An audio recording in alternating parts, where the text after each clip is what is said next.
First, just kind of what's your rotation looking like? You kind of decide on who you're going to pitch on. I don't know that yet. I'm going Lanning, Gingrich, Shetter. Right. What did you feel like was the difference for Ryan last week, having one of his better performances a few times out? I thought Shetter had really good fastball command. Thought he established it. Thought he spun the breaking ball in there when he needed to, but it all starts with command, and he had that last week. I thought he's really aggressive and pitched down in the strike zone and just attacked hitters. Did a good job. Really good. Speaking of, what do you thought about Parker and the way he's pitched on Sunday and then yesterday? Seemed like he's really kind of come back in form a little bit. Yeah, I really just one hiccup in there. I think it was last Friday, Right. and really felt like before that on Tuesday in Midland he'd been about as good as he had been. And it's been fun watching Parker come on, and I mean, it's been a little bit of a process, but it's been fun watching him kind of get in a groove and get some rhythm. Throwing the ball well. What did you tell the guys before the game yesterday? How were you able to address them at all? Sure. Told them to go play baseball. Man, that's all you can do. What do you think about Brian and the 2 days he had in New Mexico and the way he's hitting the ball right now? Brian Klein? Yes, sir. Really was excited for him yesterday.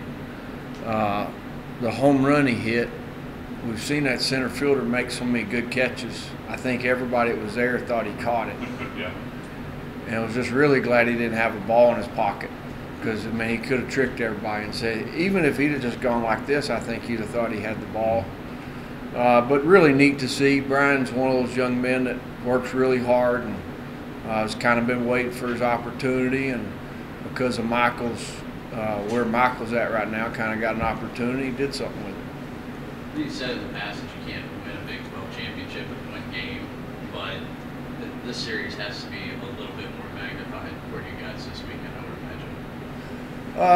I would think it's more magnified because, I mean, we're going to have a great crowd, and we're at home. And I guess everybody knows, you know, both teams are ranked high and those things. But I think it'd be, I think for us, really, we need to continue to focus on playing good baseball each day. And you can't win a baseball game in the middle of it. You have to go play pitch to pitch. And our guys have been pretty good about doing that, and hopefully we'll continue to do that. So, but I mean, don't get me wrong. Reality is, yeah, there's 2 teams here that one's in first place and the other one's not, and we'd love to go out and play with. How'd you like how your team handled yesterday without you in the dugout? It was a lot of fun to watch. I mean, I watched from the bus in left field, and probably had a great seat. Tried to get Jamie to do the radio from in there, and because there wouldn't be near as much wind, it would sound better. And thought they handled it really well. I thought they were very, I want to say professional. I thought they played the game the right way yesterday for 9 innings, and that hadn't always been the case. A lot of times the focus can get off of what you're doing instead of some other things, and thought they handled everything really well.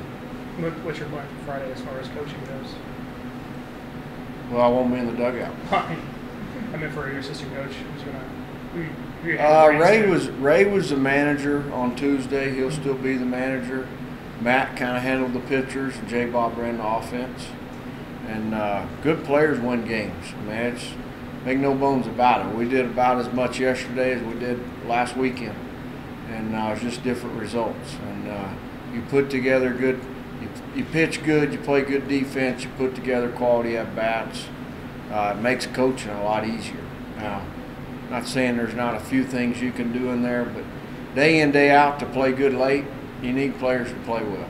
And that's the neat thing probably about yesterday's. It was fun to watch from the bus when we were winning. I'm not going to say it was fun when we were losing. So, but they're trying. I mean, really, the effort was there for 9 innings. You could see that. What did the umpires tell you about the decision to stick with those 2 games? And why they made the decision? It was straight by the book. That would be the answer there. Really didn't talk to them a whole lot. So what's done's done. I mean, we'll serve the suspension and move on. You can watch the video if you want. I mean, it wasn't very long, but at the same time, I respect their decision. We respect their decision. We'll move on. What's to say about your kids yesterday? You're down 14-11 and they go on a 16-1 run in the last 4 innings of that game. That sounds crazy what Right. you're saying there. It says a little bit about altitude and wind, for sure.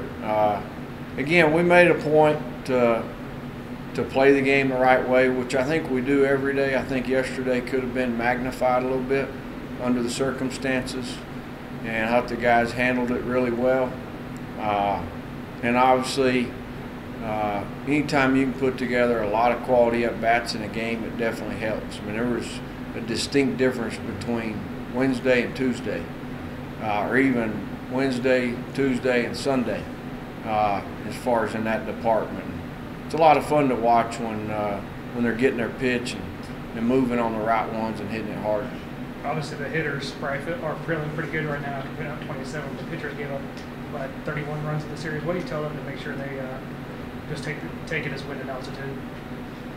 Well, we'll figure that out before practice. And that's Coach Hayward's department. It is a tough place to pitch. Their lineup is real. I mean, it's the middle of their lineup. They got Team USA guys sitting there in the 3-hole. At the same time, you do control, execute pitches, and we'll talk to them about controlling the things they control. I'm sure that's what the message will be. Talk about TCU. What are some of their strengths? What are you guys preparing? Well, they're starting rotation. Even though Janzik's down, it'll be a handful. They've got a lot of returning guys off an Omaha team. Obviously, they got a beast in the middle of the lineup. That's caused some problems to a lot of college baseball teams. And a lot of times he creates opportunities for some other guys. They've got a great program. Jim does a really good job with them. Got a lot of respect for them. At the same time, we need to go out and do what we do. And it's a Big 12 weekend, and everybody in the Big 12's, it's competitive. It's a very competitive league, and you got to show up and earn the right. Since we don't have any idea where Pat's going, do you have any clues? I mean, where you would like to see him land? I haven't talked to Pat. I mean, it crossed my mind to call him this morning, but really thought he's got enough on his plate. And really pulling for him wherever he lands, and it'll be fun to watch him, no doubt about it.